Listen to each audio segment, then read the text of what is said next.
Hello guys! Hello para to sa lahat ng mga air signs, Gemini, Libra, and Aquarius. Welcome dito sa aking channel, Kapalaran na 888. Okay, air signs, tingnan natin, communal living. Air signs, communal living. Wow. Meron ditong air signs, Gemini, Libra, and Aquarius na pwedeng nakatira ka sa probinsya or sa isang community na malayo sa city. Or pwedeng meron ditong mga air signs, Gemini, Libra, and Aquarius na nasa ibang bansa and pinapangarap mo talaga na tumira sa probinsya or mag for good na sa Pilipinas. Okay, discover your life purpose. 2911. Wow. Okay, so these two cards, sinasabi ng bara sa'yo, air signs, na kailangan mong alamin, kailangan mong i-discover sa sarili mo kung ano talaga ang gusto mong mangyari sa buhay mo. Meron sa atin, di ba, kahit medyo may edad na tayo, like nasa 60 years old, above na, pero hindi pa rin natin alam kung ano yung life purpose natin. Yung parang nabubuhay ka lang is because you're alive, di ba?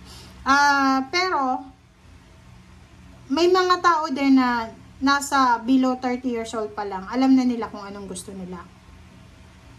Katulad ng ganito yon. Okay, nag-aral ka. Nag-aral ka ng ano, like for example, to become a teacher. Doon muna tayo sa pagiging teacher. Tapos nakapagtapos ka, nagkaroon ka ng lisensya, nagtrabaho ka sa private, nagtrabaho ka sa public, na regular ka.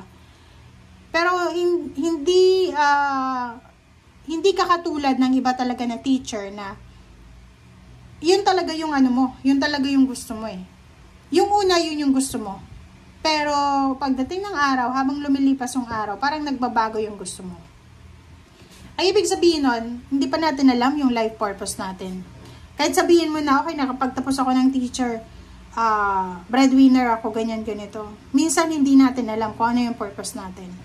So, dito sa baraha mo, sinasabi na kailangan mo daw na alamin, i-discover kung ano yung parang ano, kapain mo sa puso mo, kapain mo sa isip mo kung ano ba talaga. Ang life purpose kasi natin, yun yung pinakagusto nating gawin kahit maraming tao yung kumontra. 'Di ba? Yung like maging entertainer, 'di ba? Doctor ka, nurse ka, tapos sobrang hilig mo talagang sumayaw na every time na sumasayaw ka, kumakanta ka, yung parang feeling mo nasa langit ka, 'di ba? Yung sobrang happiness, yung contentment na nararamdaman mo. Ibig sabihin nun, yung life purpose mo is not to become a doctor or to become a nurse, kasi yung life purpose mo is entertain yung sarili mo and yung ibang tao. Ganun yun ang life purpose. Isa sa mga life purpose na or paraan kung paano natin malaman yung life purpose natin. 'Di ba? Merong iba na pangarap pumunta ng ibang bansa. Feeling niya doon na siya yayaman, doon na siya magiging masaya. Pero pagdating niya doon, homesickness, nandun na lahat eh. Nandun na lahat. Nandun na yung karangyaan, yung fame, yung richness, pero hindi siya masaya. Pag-uwi niya ng Pilipinas, pagtapak niya pa lang sa airport, naiyak na siya. Diba? So, ibig sabihin, yung life purpose mo, wala doon sa labas ng Pilipinas, nasa loob ng Pilipinas. Kailangan mo lang i-discover ito. Ganun yun. Ganun yun, guys. Okay? So, kailangan mo daw air signs, Gemini, Libra, and Aquarius na i-discover. Ano ba yung magbibigay sa akin ng saya? Ano ba yung purpose ko dito sa mundo? Bakit ba ako nabubuhay? Bakit ganyan ganito? Okay. So, dito sa barahang to, if you are experiencing pain and heartaches or maraming disappointments or basta may disappointments dito nararamdaman yung iba, kailangan mong magpakatatag. Okay, be strong, be courageous na malagpasan mo kung ano man tong disappointments or ano man tong pain and heartaches na pinagdadaanan mo. Okay. So, nakikita ko sa'yo dito na mayroon ditong air signs, Gemini, Libra, and Aquarius na pagod na siya sa mga ginagawa niya araw-araw. Sinasabi ng Six of Swords na gustong-gusto niya nang makaalis sa sitwasyon na yan. And gusto niya nang makapunta man lang doon sa mas tahimik.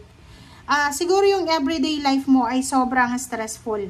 Nakakapagod, nakaka-stress. Yung pain and heartaches na andyan everyday. Sinasabi ng baraha, pagod yung katawan mo, yung isip mo. Gusto mo nang matahimik, di ba? And dito sa baraha mo, sinasabi ng baraha na pwedeng breadwinner ka, pwedeng parents ka, or pwedeng may anak ka, magulang ka, may anak ka na pasaway. Yung parang kahit anong gawin mo, ang tigas-tigas ng ulo niya. So, sobrang sakit sa puso mo as a parent na kahit anong gawin mo, walang development. So, Six of Swords, sinasabi na gusto mong makaalis na dyan sa sitwasyon na yan kasi napapagod ka na. So, dito sinasabi ng the sun, na huwag kang mag-alala kasi, yun nga, just be strong kasi ibibigay sa'yo ng universe yung deserve mo na happiness, deserve mo na good karma, deserve mo na peace and harmony. Okay? Yun nga yung sabi ko sa'yo, air signs, Gemini, Libra, and Aquarius, sa mga nauna pang readings na lahat ng mga pinagdaanan natin sa buhay may rason. Lahat ng mga struggles natin sa buhay, may rason yan. So, siguro sa ngayon, hindi mo pa naiintindihan, but in the long run, maiintindihan mo yan kasi ibibigay yan sa'yo ng universe na understanding. Okay? Nine of Coins and Four of Cups.